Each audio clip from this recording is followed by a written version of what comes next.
আসসালামু আলাইকুম ওয়া রাহমাতুল্লাহ। হযরত আবু হুরায়রা রাদিয়াল্লাহু তাআলা আনহু থেকে বর্ণিত, রাসূলুল্লাহ সাল্লাল্লাহু আলাইহি ওয়াসাল্লাম ইরশাদ করেছেন, আল্লাহ পাকের আরশের সম্মুখে একটি নূরের স্তম্ভ রয়েছে। যখন কোনো ব্যক্তি দুনিয়াতে বলে লা ইলাহা ইল্লাল্লাহ, তখন আপনা আপনি সেই নূরের স্তম্ভটি কাঁপতে থাকে। তখন আল্লাহ পাক বলেন, হে স্তম্ভ, চুপ করো, তুমি কেঁপো না। তখন স্তম্ভটি আল্লাহর কাছে আরজ করবে, হে আল্লাহ, যে পর্যন্ত তুমি কালেমা পাঠকারীকে মাফ না করবে সেই পর্যন্ত আমি চুপ করব না। তখন মাবুদের পক্ষ থেকে হুকুম আসবে, আমি তাকে মাফ করে দিলাম। এই কথাটি শোনা মাত্রই স্তম্ভটি তার কম্পন থামিয়ে চুপ হয়ে যাবে। এই পবিত্র কালিমা সম্পর্কে আল্লাহ তাআলা কুরআনুল কারীমে ইরশাদ করেন, কালেমা তৈয়বার উদাহরণস্বরূপ যেমন একটি পবিত্র বৃক্ষ যার শিকড় জমিনের সঙ্গে সংযুক্ত আর উহার শাখা আকাশের দিকে, তদ্রূপ কালেমা তৈয়বা দুনিয়াতে আর উহার নূরের শাখাটি স্তম্ভস্বরূপ সপ্ত আকাশের উপর। সুবহানাল্লাহ। হাদিসে এসেছে, যখনই কালেমা তৈয়বা 3 বার পাঠ করা হয়, লা ইলাহা ইল্লাল্লাহ, তখন সাথে সাথে সে কালেমা প্রবল গতিতে আকাশের দিকে ধাবমান হয়। তখন ওই বাক্যটাকে বলা হয় থেমে যাও। তখন সে বাক্যটি প্রবল কম্পনে আরশে মুআল্লামার দিকে ছুটতে থাকে।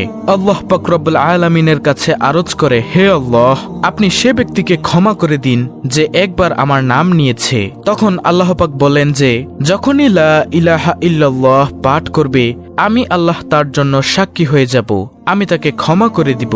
সুবহানাল্লাহ। প্রিয় দর্শক, লা ইলাহা ইল্লাল্লাহ হচ্ছে ঈমানের 70টি শাখার মধ্যে সর্বোত্তম, যার কারণে এ কালেমার জিকিরে রয়েছে গুরুত্বপূর্ণ ফজিলত। প্রিয় দর্শক, লা ইলাহা ইল্লাল্লাহ জিকিরের গুরুত্বপূর্ণ ফজিলত এর কয়েকটি হাদিস তুলে ধরা হলো। হযরত জাবির ইবনে আব্দুল্লাহ হতে বর্ণিত, রাসূলুল্লাহ সাল্লাল্লাহু আলাইহি ওয়াসাল্লাম বলেছেন, সর্বোত্তম জিকির হচ্ছে লা ইলাহা ইল্লাল্লাহ এবং সর্বোত্তম দোয়া হলো আলহামদুলিল্লাহ। সুবহানাল্লাহ। হাদিসটি রয়েছে তিরমিজি শরীফে। তারপর হযরত মুয়াজ রাদিয়াল্লাহু আনহু হতে বর্ণিত, রাসূলুল্লাহ সাল্লাল্লাহু আলাইহি ওয়াসাল্লাম বলেছেন, যে ব্যক্তি খালেস অন্তরে একনিষ্ঠতার সঙ্গে লা ইলাহা ইল্লাল্লাহ বলবে, সে জান্নাতে প্রবেশ করবে। সুবহানাল্লাহ। মুসনাদে আহমদ, তিরমিজি, ইবনে মাজাহ, নাসাই, ইবনে হিব্বান শরীফের হাদিস।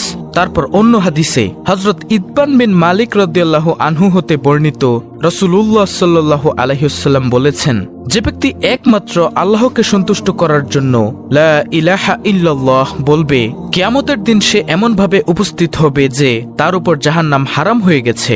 সুবহানাল্লাহ। অর্থাৎ তার কোনো টেনশনই থাকবে না। আল্লাহু আকবার। বুখারী, মুসলিম, মুসনাদ আহমদ। তারপরে অন্য হাদিসে হযরত আনাস রাদিয়াল্লাহু আনহু হতে বর্ণিত, রাসূলুল্লাহ সাল্লাল্লাহু আলাইহি ওয়াসাল্লাম বলেছেন, কিয়ামতের দিন আল্লাহ তাআলা বলবেন, হে মুহাম্মদ সাল্লাল্লাহু আলাইহি ওয়াসাল্লাম, সৃষ্টির মধ্য হতে আপনার উম্মতের মধ্যকার এমন ব্যক্তিকে জান্নাতে প্রবেশ করান যে ব্যক্তি একদিন হলেও ইখলাসের সঙ্গে এ সাক্ষ্য দিয়েছে যে আল্লাহ ছাড়া কোনো ইলাহ নেই এবং সে এর উপর মৃত্যুবরণ করেছে। মুসনাদ আহমদ। প্রিয় দর্শক, আমরা দেখতেই পেলাম যে লা ইলাহা ইল্লাল্লাহ জিকিরের কত ফজিলত। এছাড়াও আরো কিছু ফজিলত আপনাদের সামনে তুলে ধরা হলো। হায়াতুল কুলুব নামক কিতাবে বর্ণিত আছে, একদিন আল্লাহ পাক নবী করিম সাল্লাল্লাহু আলাইহি ওয়াসাল্লামকে সংবাদ দিলেন যে, হে নবী, আপনার অমুক আনসার সাহাবীর মৃত্যু আগত প্রায়। এ সংবাদ শ্রবণ মাত্র নবী করিম সাল্লাল্লাহু আলাইহি ওয়াসাল্লাম অস্থির হয়ে সেখানে যে দেখতে পান যে বাস্তবেই তার মৃত্যু উপস্থিত হয়েছে। তখন নবী করিম সাল্লাল্লাহু আলাইহি ওয়াসাল্লাম উক্ত সাহাবীকে বললেন, পড়ো কালেমা লা ইলাহা ইল্লাল্লাহ মুহাম্মাদুর রাসূলুল্লাহ সাল্লাল্লাহু আলাইহি ওয়াসাল্লাম। সাহাবী বারবার চেষ্টা করার পরেও পড়তে পারলেন না। অবশেষে অন্যপায় হয়ে আপন আঙ্গুল ঊর্ধ্বে তুলে ইঙ্গিতে বললেন, হুজুর সাল্লাল্লাহু আলাইহি ওয়াসাল্লাম তার অবস্থা দেখে হেসে উঠলেন। অতঃপর তিনি আল্লাহ পাক রব্বুল আলামিনের দরবারে পৌঁছে গেলেন তার ইন্তেকালের পর উপস্থিত সাহাবীগণ আরজ করলেন, ইয়া রাসূলুল্লাহ সাল্লাল্লাহু আলাইহি ওয়াসাল্লাম, আমাদের প্রাণ আপনার পা মোবারকে উৎসর্গ হোক। আনসারীর এই করুণ মৃত্যুতে আপনার হাসার কারণ কি জানতে পারি? তখন হুজুর পাক সাল্লাল্লাহু আলাইহি ওয়াসাল্লাম বললেন, আমি যখন তাকে কালেমা শরীফ পাঠ করতে বলেছিলাম তখন সে আপন মুখে কালেমা শরীফ পাঠ করে উপস্থিত লোকগণকে সাক্ষী রাখতে না পারায় তার আঙ্গুল দ্বারা ইশারা করে আকাশের মালিক আল্লাহকে তার সাক্ষী করে রাখলেন। সুবহানাল্লাহ। যখন সে আকাশের দিকে আপন আঙ্গুলি উত্তোলন করল, তখনই আল্লাহ পাকের পক্ষ হতে সংবাদ হয়ে গেল, হে আমার ফেরেশতারা, তোমরা দেখো, যখন আমার বান্দার মুখ বন্ধ হয়ে গেল তখন সে আপন মুখে কালিমা শরীফ পড়ে কাউকে সাক্ষী করতে না পেরে সে আমার প্রতি দৃষ্টি করে আপন আঙ্গুলি দ্বারা আমাকে তার কালেমার সাক্ষী করে রাখলো। হে ফেরেশতারা, আমিও তোমাদেরকে সাক্ষী করে রাখলাম যে আমি আমার বান্দাকে মাফ করে দিলাম। সুবহানাল্লাহ। তখন হুজুর সাল্লাল্লাহু আলাইহি ওয়াসাল্লাম বললেন, হে আমার সাহাবাগণ, আনসারের এহেন অবস্থা দেখে আমি হেসেছিলাম, কারণ কত সৌভাগ্যবান এই সাহাবী যে তার নিজের কালেমার সাক্ষী পৃথিবীর কোনো মানুষ নয় বরং খুদ এই কালেমার হকদার আরশের মালিক আল্লাহ পাক রব্বুল আলামিনকে করে গিয়েছেন। সুবহানাল্লাহ। আবু সাঈদ খুদরি রাদিয়াল্লাহু তাআলা আনহু নবী করিম সাল্লাল্লাহু আলাইহি ওয়াসাল্লাম হতে বর্ণনা করেন, একদিন হযরত মুসা আলাইহিস সালাম আল্লাহ পাকের কাছে মোনাজাত করে বললেন, হে আমার মাবুদ, আমাকে এরূপ একটি কালেমা বা ইসমে আজম শিক্ষা দিন, যখন আপনাকে ডাকতে পারি তখন যেন কালেমার দ্বারাই ডাকতে পারি। তখন আল্লাহ পাক ইরশাদ করেন, হে মুসা, বলো তুমি লা ইলাহা ইল্লাল্লাহ এবং ইহার দ্বারাই আমাকে ডাকো। ইহা শুনে হযরত মুসা আলাইহিস সালাম দ্বিতীয়বার আরজ করলেন, হে বারে খোদা, লা ইলাহা ইল্লাল্লাহ এরূপ একটি সাধারণ কালেমা যা সমস্ত লোকেরাই বলে থাকে, এর মধ্যে আমার কি বৈশিষ্ট্য আছে?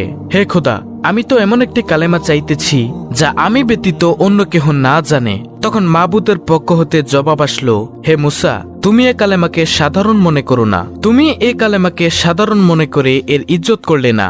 ইহা খাস হতে খাস একটি কালেমা। যদি 7 আসমান ও 7 জমিন একসাথে রাখা হয় আর অন্য পাল্লাতে এ কালেমা শরীফকে রাখা হয় তবে কালেমা শরীফের ওজন অনেক বেশি ভারী হবে। সুবহানাল্লাহ। তখন মুসা আলাইহিস সালাম চুপ হয়ে গেলেন। নাসাই শরীফের হাদিস। প্রিয় দর্শক, দেখতে পেলেন এবং শুনতে পেলেন যে এই কালেমা শরীফের কত দাম। আল্লাহ তাআলা আমাদেরকে লা ইলাহা ইল্লাল্লাহু মুহাম্মাদুর রাসূলুল্লাহ সাল্লাল্লাহু আলাইহি ওয়াসাল্লাম বেশি বেশি পরিমাণে পাঠ করার তৌফিক দান করুক। হযরত উসমান রাদিয়াল্লাহু আনহু থেকে বর্ণিত রাসূলুল্লাহ সাল্লাল্লাহু আলাইহি ওয়াসাল্লাম বলেছেন, কোন ব্যক্তি যদি লা ইলাহা ইল্লাল্লাহ এর ঘোষণা দেয় এবং এর উপর মৃত্যুবরণ করে তবে সে জান্নাতে যাবে। সুবহানাল্লাহ। তা প্রিয় দর্শক, পরিশেষে আমরা পেলাম লা ইলাহা ইল্লাল্লাহ হলো ঈমানের চাবি। এই কালেমা পাঠ করলে ঈমান মজবুত হয়। যে ব্যক্তি কালেমা পাঠ করে মৃত্যুবরণ করবে ওই ব্যক্তি জান্নাতে যাবে। তাহলে আমরা অবশ্যই পাঠ করব লা ইলাহা ইল্লাল্লাহু মুহাম্মাদুর রাসূলুল্লাহ সাল্লাল্লাহু আলাইহি ওয়াসাল্লাম। আল্লাহ তাআলা আমাদেরকে এই কালেমার উপর অটল থাকার তৌফিক দান করুক এবং নবী সাল্লাল্লাহু আলাইহি ওয়াসাল্লামের প্রতি ভালোবাসা রাখার তৌফিক দান করুন। আমিন। প্রিয় দর্শক, ভিডিওটি ভালো লাগলে অবশ্যই ইসলামের আলো চ্যানেলটিকে সাবস্ক্রাইব করে বেল বাটন অল বাজিয়ে দিবেন। ভিডিওটিতে একটি লাইক দিবেন এবং কমেন্টে আমিন লিখবেন এবং অন্য মুসলিম